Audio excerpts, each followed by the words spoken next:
Hello বন্ধুরা, তোমাদের সকলকে স্বাগত আমার চ্যানেলে। আজকে চলে এসেছি আরেকটা নিরামিষ পদের সাথে। দারুণ টেস্টি হয় খেতে। এই রান্নাটা হয়তো সবাই সচরাচর খেতে পছন্দ করে না। রান্নাটা বলাটা ভুল, সবজিটা।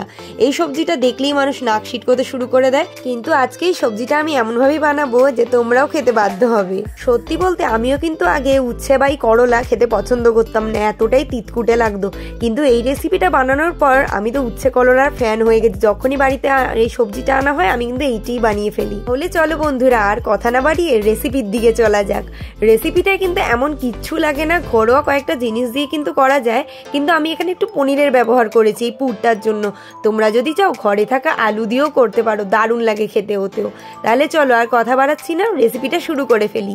প্রথমে আমি এখানে 4টে করলা নিয়েছি। এগুলো কিন্তু উচ্ছে না, উচ্ছে কিন্তু ছোট সাইজের হয়, ওগুলো দিয়েও করা যায়, কিন্তু করলা দিয়ে করলে খুব ভালোভাবে জিনিসটা তৈরি হয়। আমি 4টে করলা নিয়েছি আর ভেতরের বীজগুলোকে বার করে নিয়েছি, ভেতরের যে খোলসগুলো থাকে ওগুলোকে বার করে নিয়েছি। এইবার এই করলাগুলোকে ভালো করে সেদ্ধ করে নিতে হবে। আমি জলের মধ্যে কিছুটা লবণ দিয়ে জলটাকে ফুটতে দিয়েছি আগে একটুখানি।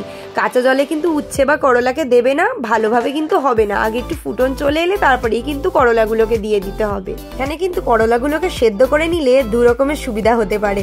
প্রথমেই দেখো, যারা তেতো খেতে পছন্দ করে না, এইভাবে কিন্তু নুন দিয়ে সেদ্ধ করলে তিতকুটিটা কম লাগবে। আর যখন আমি পুর ভরে ওইগুলোকে কাটবো তখন কিন্তু কাটতেও খুব সুবিধা হয়, কারণ কি সেদ্ধ করা থাকে।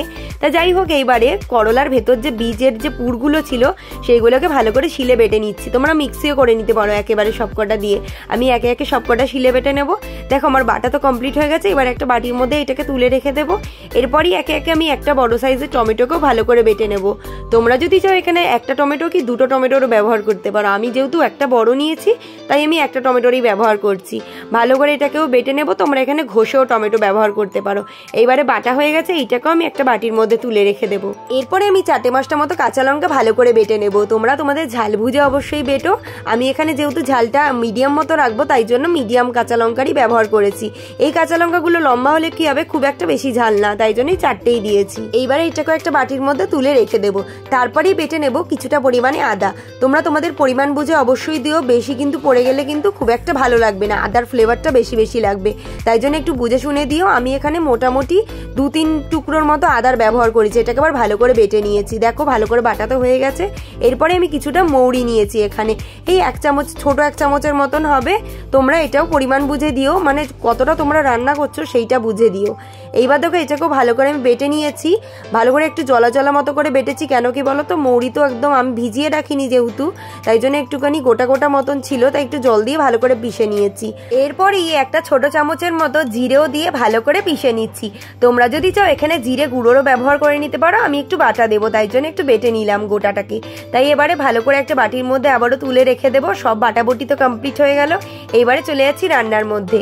এবার একটা কড়াইয়ের মধ্যে কিছুটা পরিমাণে সর্ষের তেল গরম করে তার মধ্যে করলার যে বীজের যে বাটাটা আমি করে রেখেছিলাম সেইটা দিয়ে একটু নাড়াচাড়া করে নিয়ে এর মধ্যে আমি পরিমাণ মতো পনির দিয়ে দেবো। এখানে আমি 1-150-র কাছাকাছি পনিরের ব্যবহার করেছি। দিয়ে ভালো করে নেড়ে নেব। এই পুরটা কিন্তু একটু বুঝে শুনে বানাতে হবে আর একটু হালকা মিষ্টি রাখতে হবে।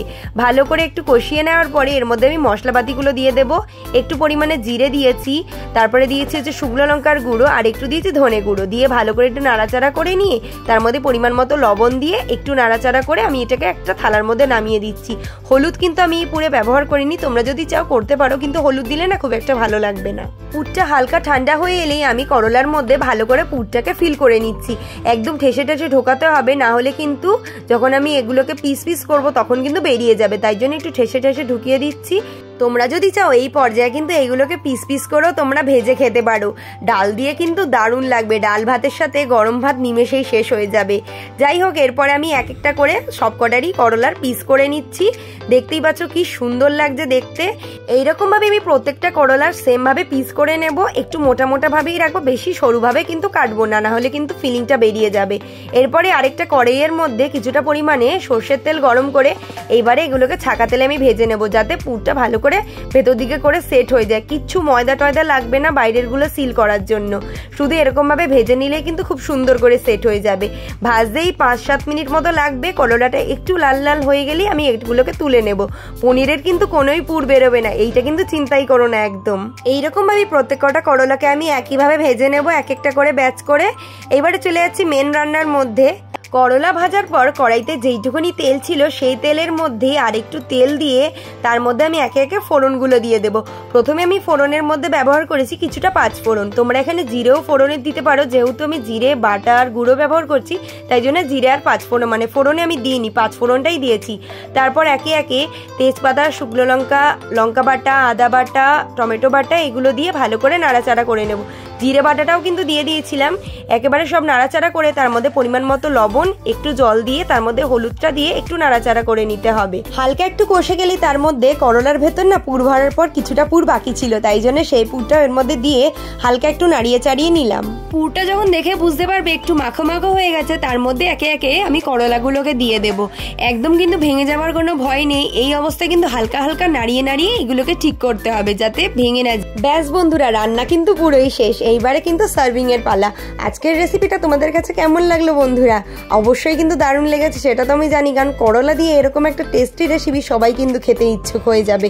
করলা যারা খেতে পছন্দ করো না তারাও কিন্তু একদম চেটে পুটে খাবে। যে কোনো কিছুর সাথে এই রেসিপিটা দারুণ লাগে। তারপরে ওপর দিয়ে একটু পনিরে একটু গ্রেট করে ওপর দিয়ে একটু গার্নিশিং করে দিলাম। দারুণ হয় খেতে। এরকম কাঁচা পনির যদি ওপর দিয়ে করে খেতে পারো আরও সুন্দর লাগে। যে কোনো রুটি, পরোটা, ভাত সব কিছুর সাথে খুব সুন্দর লাগে। এরকমই মজাদার নতুনত্ব রেসিপি পেতে আমার চ্যানেলটাকে সাবস্ক্রাইব করে রেখো। আজকের জন্য এইটুকুই। বাই।